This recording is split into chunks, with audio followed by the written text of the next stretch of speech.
Good morning student. आज हम discuss करेंगे chapter number 6 conservation of biodiversity. Chapter number 6 conservation of biodiversity.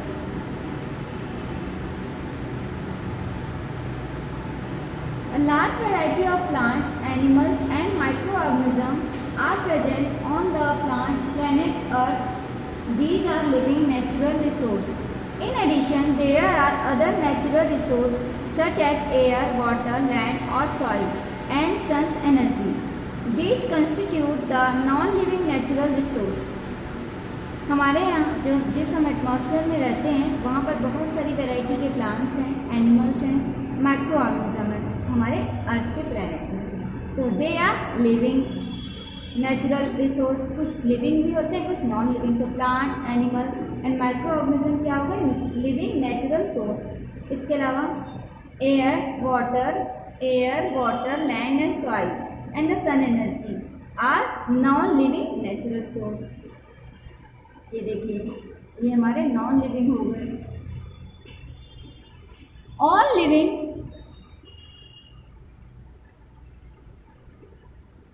living things depend on non-living natural resource and there needs to be a balance between these all. But with increase in the human population, the demand for natural resource has increased tremendously. There is thus a need for conservation of natural resource. देखिए, living things और non living things एक दूसरे पर depend भी है और एक दूसरे को बैलेंस करके भी रखते हैं। ठीक है, अगर दोनों में से किसी एक का भी बैलेंस बिगड़ा तो हमारे इकोसिस्टम में, हमारे अर्थ के प्लेनेट में प्रॉब्लम आ जाएगी। ठीक, लेकिन but with increase in human population, जैसे ह्यूमन पॉपुलेशन इंक्रीज हो रही है तो नेचुरल रिसोर्स क्या हो रहे हैं? इनकी डिमांड बढ़ रही है। नेचुरल रिसोर्स की डिमांड बढ़ रही है तो क्या हो रहा है? हम लोग हमारे जो नेचुरल रिसोर्स का कंजर्वेशन भी है, मतलब इसको बचा के रखना भी बहुत ज़्यादा नीड है कि जितनी पॉपुलेशन है उस सबको नेचुरल रिसोर्स चाहिए। ठीक है, सबको वाटर चाहिए, सबको एयर चाहिए, सबको लैंड चाहिए। तो इसलिए हमको अपने नेचुरल रिसोर्स को कंजर्व करके रखना बहुत ज़्यादा इम्पॉर्टेंट है। What is the mean by conservation? The wise and the judicious use of natural resources is called conservation. मतलब वाइज मतलब बुद्धिमानी से, और जितनी नीड हो उतनी ही करें। ठीक है, अगर हमको जितनी चाहिए उतना ही यूज़ करें तो वो क्या हो गया हमारा wise and judicious use of natural resource. मतलब दिमाग से, सही तरह से, और जितनी क्वांटिटी चाहिए उतनी ही यूज़ करें नेचुरल रिसोर्स को। इसको कहते हैं conservation. Such a use would ensure that resource are available for future generation as well. Over use और wastage of resource must be avoided.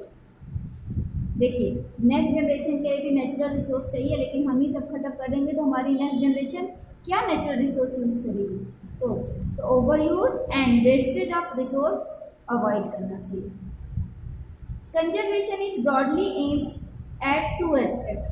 Conservation 2 aspect से एम किया जाता है। कंजर्वेशन के 2 एम हैं। First, to ensure a continuous availability of the useful plants, animal and material for future generation. हम ensure करें कि हमारे पास कंटिन्यूअसली अवेलेबल रहे, सॉइल रहे, लैंड रहे, अर्थ रहे, सरफेस सन रहे, तो इनकी हमेशा कंटिन्यूअस अवेलेबल रहे। इसके लिए हमें कंजर्व करके रखना प्लांट को, एनिमल्स को एंड जो नेचुरल रिसोर्स को बहुत जरूरी है। To preserve the quality of our environment. अब अगर कभी भी हमारे एनवायरनमेंट में इनका बैलेंस बिगड़ा नेचुरल रिसोर्स का, तो नेचुरल एनवायरनमेंट भी खराब हो जाएगा। तो नेचुरल एनवायरनमेंट की क्वालिटी को प्रिजर्व करने के लिए कंजर्वेशन बहुत ज़्यादा ज़रूरी है। हमारा सबसे टॉपिक आया बायोडाइवर्सिटी। जहाँ भी बायो मीन्स आए मतलब living. The term biological diversity और biodiversity refer to the variety of living organisms existing on the earth. Biodiversity include all form of life, plant, animal and microorganism. तो biodiversity में plant भी आएंगे, animal भी आएंगे and micro organism भी आएंगे। जितनी भी लिविंग थिंग्स की वैरायटी है वो सब आ जाएगी हमारी बायोडाइवर्सिटी में।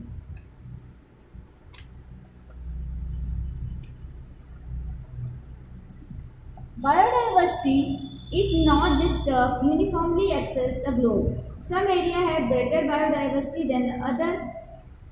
Forests are the region where biodiversity is more. देखिए हमारे अर्थ में बायोडाइवर्सिटी की सब जगह एक तरह से नहीं है, कहीं पर हमारी बायोडाइवर्सिटी बहुत ज़्यादा है और कहीं बायोडाइवर्सिटी बहुत कम है। जैसे फॉरेस्ट में बायोडाइवर्सिटी बहुत ज़्यादा है। Why conserve biodiversity? Plants and animals are important to each other, to human beings as well as the environment in which they live. All the components of our environment maintain an ecological balance.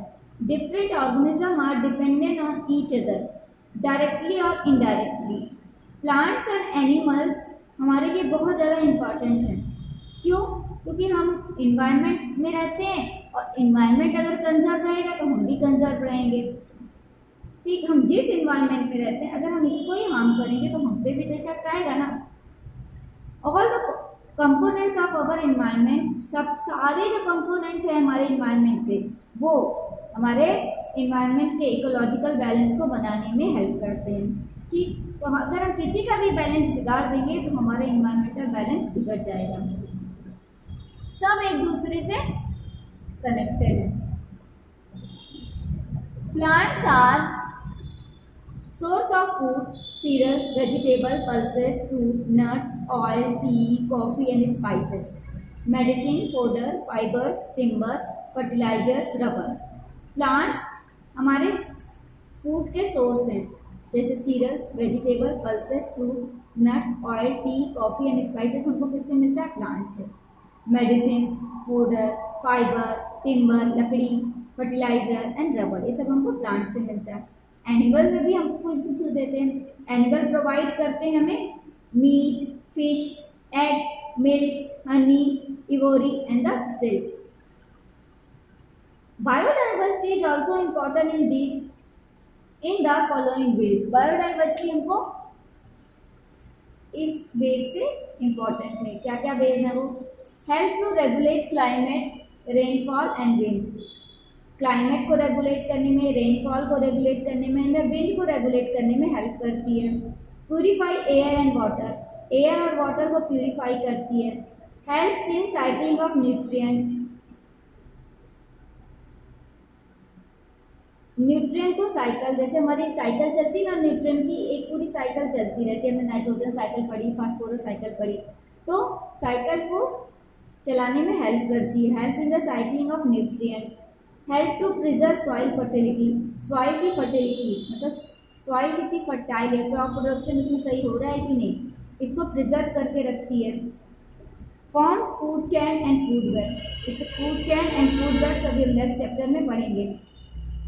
ठीक है, food chain मतलब देखिए food chain हुआ जैसे कौन किसको खाता है, जैसे प्लांट को कौन खाता है? काऊ या डियर, डियर को कौन खाया? लॉयन, लॉयन को क्या हुआ? लॉयन जब डेड हुआ तो डिकम्पोज हो गया, माइक्रो ऑर्गेनिज्म। तो एक फूड चेन चली ना, कौन किसको खा रहा है, तो ये फूड चेन होती है। फूड वेब, जब बहुत सारी फूड चेन आपस में मिक्स हो जाती है तो फूड वेब बना लेती है। तो food chain and food web को फॉर्म करने में एंड उनको मेंटेन करने में हमारे ये biodiversity, balance in the availability of the food, ताकि सबको खाना मिले, फूड अवेलेबल रहे, फूड चेन बने, फूड वेब बने, ताकि सबको जितनी भी लाइफ है, लिविंग ऑर्गेनिज्म है, सबको फूड अवेलेबल हुए। तो क्लाइमेट को रेगुलेट करती है, रेनफॉल रेगुलेट करती है, विंड रेगुलेट करती है, purify air and water, cycling of nutrient में हेल्प करती है, प्रिजर्व सॉइल फर्टिलिटी में हेल्प करती है and the form food chain and food web. Causes of loss of biodiversity, biodiversity कैसे लॉस होती है? Some of the causes that threaten the existence of the plant and the animal on the earth are follow. अब कैसे हमारी biodiversity को threat है? First, increase in human population, जैसे ही human population हमारी बढ़ रही है तो large scale cutting of tree, deforestation हो रहा है, कटिंग ऑफ ट्री हो रही है large scale. Industrialization and the urbanization. The land cleared by the deforestation is used for the erecting industries, homes and the road to fulfill the need of the increasing population. जैसे ही population बढ़ी तो need बढ़ी industry की, land की, habitat की, घर की, ठीक है। तो डिफॉरेस्टेशन हो करके उसमें क्या बना दिए, इंडस्ट्री बना दिए, होम बना दिए, रोड्स बना दिए। क्यों? क्योंकि पॉपुलेशन की नीड थी, उसकी नीड को फुलफिल करने के लिए। ओवरग्राजिंग by increasing population of animals also lead to loss of bio। ओवरग्राजिंग मतलब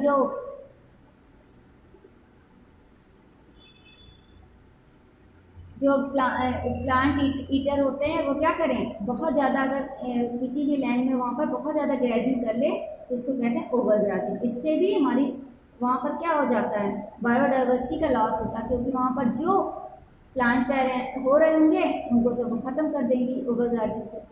population of air, water and soil. Excessive discharge of solid, liquid and gases waste from house, field and industry has cause pollution of the soil, water and air. This has led to loss of biodiversity.